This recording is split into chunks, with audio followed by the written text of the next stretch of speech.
Bienvenue dans Réflexions sauvages. Ici, c'est l'endroit où on se lâche. On parle de ce qui nous fait vibrer et surtout, on dit les choses comme elles sont.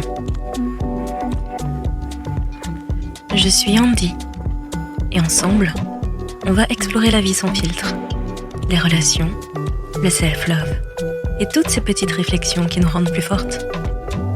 Installe-toi confortablement, prends un café, un thé ou un verre de vin et prépare-toi à des discussions 100% vraies, pleines de rire et de réflexion.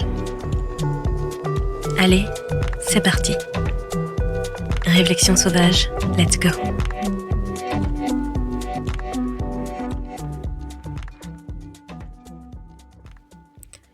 Série Girl Power en mode sauvage.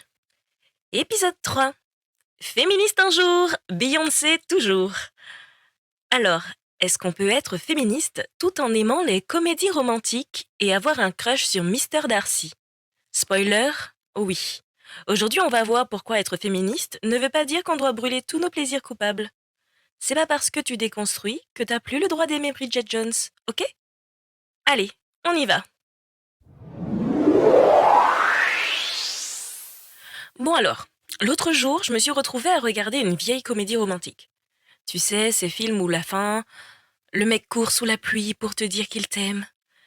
Et j'ai eu une petite réflexion intérieure. Est-ce que je suis une mauvaise féministe si j'adore ça? Genre, est-ce que mes convictions vont se dissoudre parce que je kiffe les scénarios cucu où tout se termine bien? Mais non, j'ai décidé. Je peux très bien être féministe et fondre comme un chamallow devant ces films. Et aujourd'hui, on va parler de ce petit paradoxe. Comment on réconcilie nos combats et nos plaisirs coupables. Alors, soyons honnêtes 2 secondes. Il y a cette idée un peu bizarre que pour être une bonne féministe, il faudrait tout déconstruire tout le temps et arrêter d'aimer les trucs qu'on trouve pas assez woke. Genre, plus de chansons pop où on parle d'amour éternel, plus de films où la femme attend que son prince vienne la sauver, et surtout, pas de plaisir à regarder une série où les filles passent trop de temps à parler de leur crush. Spoiler alerte, c'est pas comme ça que ça marche. La vérité, c'est qu'on est toutes pleines de contradictions, et c'est parfait comme ça. Tu peux passer la journée à bosser sur des projets qui défendent l'égalité des sexes, et le soir, rêver d'une déclaration d'amour façon film de Noël. Oui, c'est possible de s'extasier devant Beyoncé qui slay, tout en regardant une comédie romantique bien cliché. Le féminisme, c'est pas une étiquette qui te dit ce que tu dois aimer ou pas. C'est un mouvement qui te donne la liberté de faire tes propres choix. Et si ton choix, c'est d'aimer à la fois les discours sur l'empowerment et les soirées cocooning avec des films tout rose bonbon, bah devine quoi? T'es toujours une putain de féministe.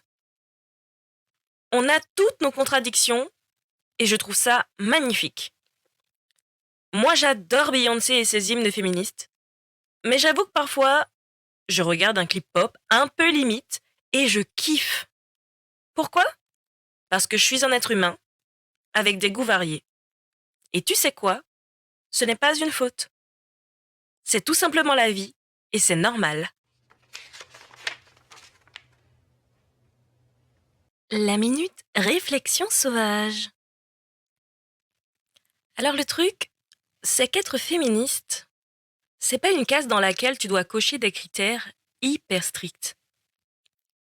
C'est pas une compétition de qui est la plus irréprochable dans ses goûts. Non. Être féministe, c'est avant tout faire des choix conscients et libres.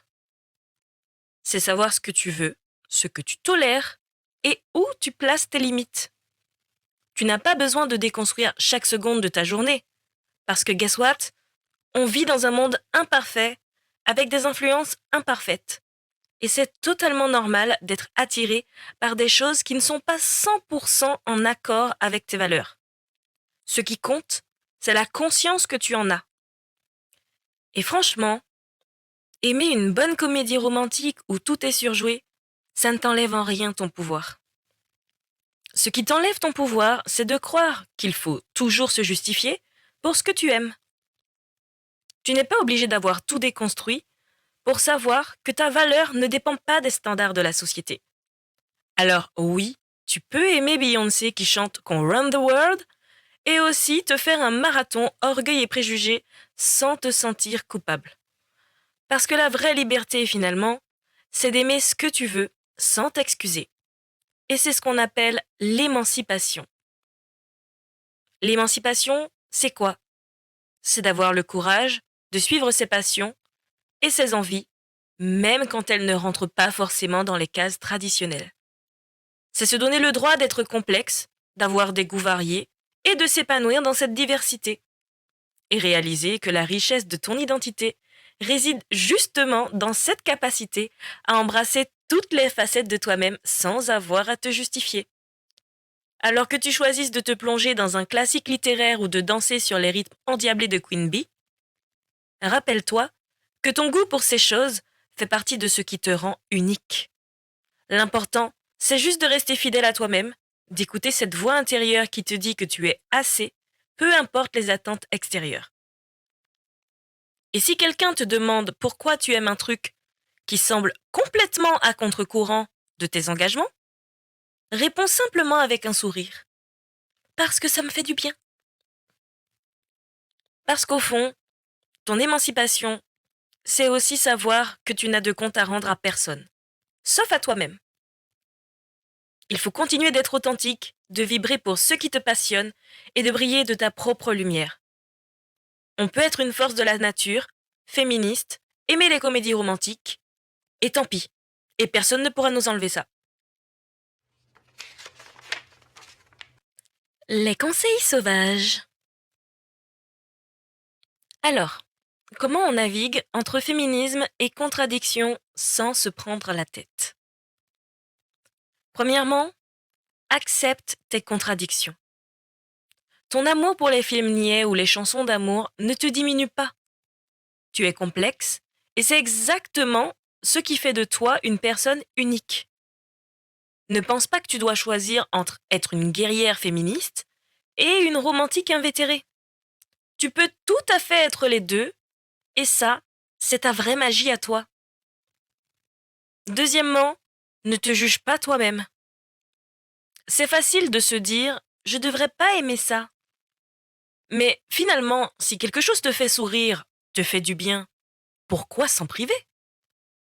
Apprends à kiffer sans culpabilité. Ce qui est important, c'est d'être en phase avec tes valeurs dans la vraie vie, pas de valider chaque détail de tes loisirs. Troisièmement, utilise l'ironie à ton avantage. C'est ok d'aimer quelque chose tout en sachant que ça a des défauts. Parfois, se dire je suis consciente que c'est un peu cliché, mais je l'apprécie quand même, ça suffit à calmer la petite voix critique dans ta tête. Quatrièmement, et selon moi, c'est le meilleur conseil sauvage de cet épisode, fais ton propre féminisme. Il n'y a pas de règle universelle pour être féministe. Le féminisme, selon moi, c'est d'abord et avant tout un mouvement pour l'égalité et la liberté de choisir. Alors choisis ce qui te rend heureuse. Que ce soit chanter du Beyoncé à fond, lire des romans d'amour style Harlequin, ou déconstruire des stéréotypes dans ta vie de tous les jours. Finalement, c'est toi qui décides.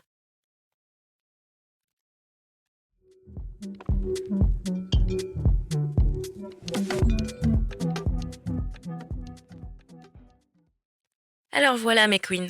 Aujourd'hui, on a appris qu'on pouvait très bien être féministe et aimer des trucs pas toujours super ok. C'est pas une question d'être parfaite, mais de savoir qui on est et ce qu'on veut vraiment. Si tu veux chanter Around the World tout en binge-watchant une série où les filles rêvent du prince charmant, tu le fais. C'est ta vie, tes règles. Le vrai féminisme, c'est de se donner la liberté de faire ses choix sans se justifier. Soit Beyoncé, soit Bridget Jones, soit toi-même. Parce qu'au fond, Être une femme libre, c'est ça. Avoir le pouvoir d'être exactement celle que tu veux être, avec toutes tes nuances, et avec ou sans paillettes. Alors shine on, Queen, et fais ce qui te fait vibrer sans culpabilité. Et pour finir, rappelez-vous toujours que le féminisme, c'est avant tout une affaire de solidarité et de respect des choix de chacune. Ce n'est pas une compétition pour savoir qui est la plus engagée ou la plus woke, mais plutôt un mouvement qui nous unit dans notre diversité et notre désir commun de voir émerger un monde plus juste et égalitaire. Alors que vous soyez en train de manifester pour vos droits, de danser sur les hits de Beyoncé ou de vous plonger dans un bon livre romantique, sachez que vous êtes en train de vivre votre féminisme à votre façon, unique et précieuse. Et c'est exactement ce qui fait votre force.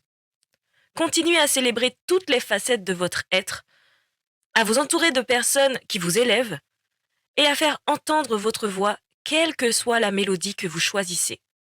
Parce que la vraie révolution, elle commence par l'acceptation de soi et la célébration de notre pouvoir collectif. Alors mes reines, continuez de faire bouger les choses à votre façon, une danse, une parole et un acte à la fois. Et pour le prochain épisode, préparez-vous, on va parler carrière et talons hauts. Ou plutôt, comment ne pas se casser la gueule en essayant de gérer les deux. Parce que spoiler, tu peux très bien réussir ta vie pro en basket et sans talons. On se retrouve pour la carrière, c'est comme les talons hauts. Faut trouver son équilibre. À très vite pour plus de réflexions sauvages. Et rappelez-vous, c'est votre vie, vos choix, qui fait là comme vous voulez. Bisous et à très bientôt.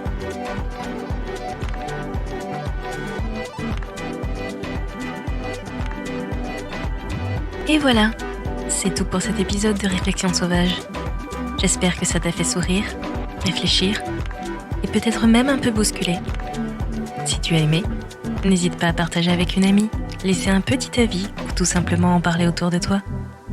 On se retrouve très vite pour une nouvelle dose de réflexion, de rire et d'authenticité. D'ici là, n'oublie pas, reste sauvage, reste vrai et surtout prends soin de toi.